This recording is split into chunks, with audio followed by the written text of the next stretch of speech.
ពេលនេះគឺនេះគឺងាយ៉ាកេម៉ាស់នេះគឺងាយ៉ាកេម៉ាស់ដូចខ្ញុំនិយាយមិញអញ្ចឹងគឺសាច់ឆ្អិនណាហ្នឹងហើយសាច់ឆ្អិនយ៉ាកេម៉ាស់អញ្ចឹងណាពេលនេះគឺមើកាយម៉ាស់មើកាយម៉ាស់នៃមើកាយម៉ាស់គឺមានតាឈ្មោះទៅឬក៏សំដៅទៅហើយមានសងこんにちはបាទសួស្តីបងប្អូនអរគ្នាថ្ងៃនេះគឺជាមករៀនពាក្យក្នុងសភៅមានណានៅហង្កភាគ2បន្តទៀតហើយថ្ងៃនេះគឺជាមករៀនពាក្យក្នុងមេរៀនទី46ឥឡូវចូលដឹងថាមេរៀននេះមានពាក្យអីខ្លះយើងចូលមើលទាំងអស់គ្នាអញ្ចឹងមុននឹងចូលមេរៀននេះខ្ញុំបញ្ជាក់គ្នាយើងនៅថ្មីបន្តិចអ្នកគ្នាដោយសារខ្ញុំបរិញ្ញានេះខ្ញុំព្យាយាមណាប្រាប់ពីរបៀបអានដែលត្រឹមត្រូវហើយមួយទៀតរបៀបប្រើប្រាស់អញ្ចឹងពេលអ្នកគ្នាចេះអានណាមានន័យថា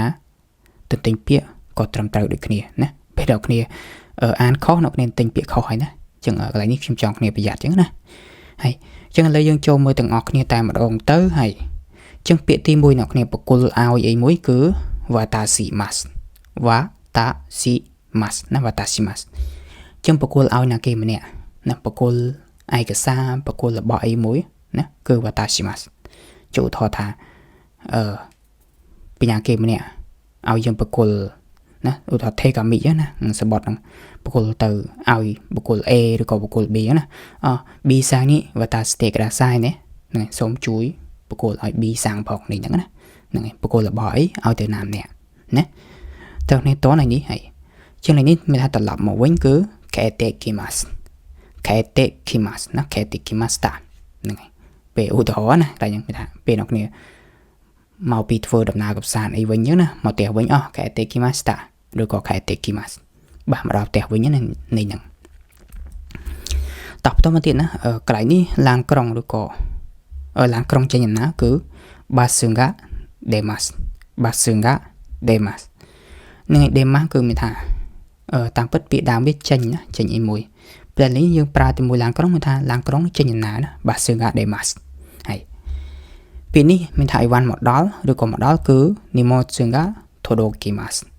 ហ្នឹងហើយពាក្យថា todokimasu ហ្នឹងគឺទទួលបានឬក៏មកដល់អីមួយរបស់អីមួយដែលមកដល់គឺ todokimasu អញ្ចឹងកន្លែងនេះយើងប្រើជាមួយឆ្នងកាណាអីវ៉ាន់មកដល់ nimotsu ga todokimashita ណាអីវ៉ាន់មកដល់ហើយនេះហ្នឹងណាតោះកន្លែងនេះគឺចូលរៀនណាចូលរៀនគឺ nyugaku shimasu នេះយើងប្រើឆ្នប់នេះណាដោយសារយើងចូលរៀននៅណាមួយឧទាហរណ៍សាកលវិទ្យាល័យdaikaku ni nyugaku shimasu ណា daikaku ni nyugaku shimasu ចូលរៀននៅសាកលវិទ្យាល័យចឹងទៅតោះពាក្យមួយនេះគឺបញ្ចប់ការសិក្សាគឺ sotsugyou shimasu ជាងអ្នកនេះកន្លែងនេះពិបាកតាអ្នកនេះសុអសសុនៅអសសឹអង្គីដែលជាងយកសំឡេងsotsugyou shimasu ណា sotsugyou shimasu ចឹងឲ្យថយគេនេះហៅថាdaikaku sotsugyou shimashita ខ្ញុំបានបញ្ចប់ការសិក្សានៅសាកលវិទ្យាល័យចឹងទៅណាយើងប្រើបញ្ចប់ការសិក្សានៅណាមួយណាប្រើមកតោះបន្តមកទៀតឡើយនេះដុតឬក៏អាំងគឺ yakimasu ហ្នឹងហើយបកប្រែបានពីរដុតក៏បានអាំងក៏បានណាអ្នកគ្នា yakimasu តោះបន្តមកទៀតណាពាក្យនេះគឺyakemasu ពាក្យ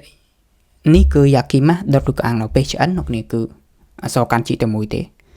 តែសំឡេងនេះខុសគ្នាមិនគេចេញគេ yakemasu ថាឆ្អិនណាដូចជាគេ panga yakemasu មានថានំប៉័ងឆ្អិនអញ្ចឹងទៅនេះគឺ